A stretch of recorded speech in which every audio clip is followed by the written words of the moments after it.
Zero Malabar സിനഡിന്റെ നിർണായക ദിനം ഇന്ന്. സീറോ മലബാർ സഭ മേജർ ആർച്ച് ബിഷപ്പിന്റെ തെരഞ്ഞെടുപ്പ് ഇന്ന് രാവിലെ സിനഡിൽ നടക്കും.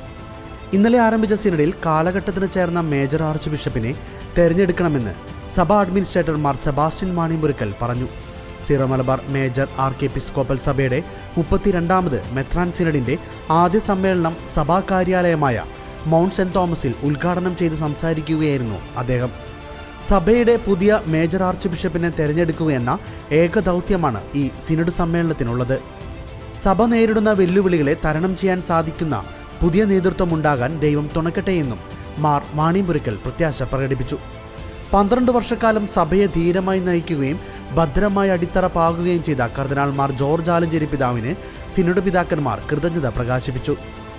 വിശ്രമരഹിതമായ പ്രവർത്തനങ്ങളിലൂടെ സഭയെ വളർത്തുകയും സഹനങ്ങളിൽ ദൈവത്തിൽ ആശ്രയിച്ച് മാതൃകായോഗ്യമായ നേതൃത്വം നൽകുകയും ചെയ്ത ആലഞ്ചേരി പിതാവിനെ സഭാമക്കൾ ഒരിക്കലും മറക്കുകയില്ലെന്നും അഡ്മിനിസ്ട്രേറ്റർ കൂട്ടിച്ചേർത്തു.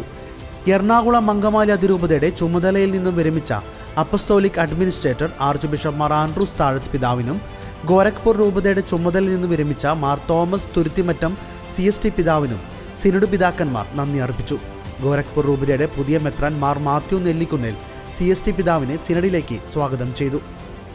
രാവിലെ 10 മണിക്ക് മാനന്തവാടി രൂപത അധ്യക്ഷൻ മാർ ജോസ് പൊരുന്നേടം പിതാവ് നൽകിയ ധ്യാന ചിന്തകളോടെയാണ് സിനഡ് സമ്മേളനം ആരംഭിച്ചത്. തുടർന്ന് സഭാ അഡ്മിനിസ്ട്രേറ്റർ മാർ സെബാസ്റ്റ്യൻ മാണിമ്പുരക്കൽ പിതാവിൻ്റെ കാർമ്മികത്വത്തിൽ സിനഡ് പിതാക്കന്മാർ വിശുദ്ധ കുർബാന അർപ്പിക്കുകയും വിശുദ്ധ കുർബാനയുടെ ആരാധന നടത്തുകയും പരിശുദ്ധ അമ്മയുടെ മാധ്യസ്ഥം തേടി ജപമാല പ്രാർത്ഥന ചൊല്ലുകയും ചെയ്തു. ദിവസം മുഴുവൻ പ്രാർത്ഥനയിലും ധ്യാനത്തിലും ചെലവഴിച്ച പിതാക്കന്മാർ സന്ധ്യാപ്രാർത്ഥനയ്ക്ക് ശേഷം ദേവാലയത്തിൽ നിന്നും സിനഡ് ഹാളിലേക്ക് പ്രദക്ഷിണമായി എത്തിയതിനു ശേഷമാണ് സിനഡ് സമ്മേളനം ഔദ്യോഗികമായി ഉദ്ഘാടനം ചെയ്യപ്പെട്ടത്.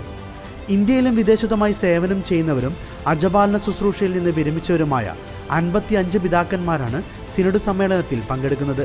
13-ാം തീയതി ശനിയാഴ്ച സിനഡ് സമ്മേളനം സമാപിക്കും. സഭാംഗങ്ങളെല്ലാവരും സിനഡിന്റെ വിജയത്തിനായും ദൈവഹിത പ്രകാരമുള്ള പുതിയ മേജർ ആർച്ച് ബിഷപ്പിനെ തെരഞ്ഞെടുക്കപ്പെടാനും പ്രാർത്ഥിക്കണമെന്ന് സഭാ അഡ്മിനിസ്ട്രേറ്റർ മാർ സെബാസ്റ്റ്യൻ മാണിമ്പുരക്കൽ പിതാവ് അഭ്യർത്ഥിച്ചു.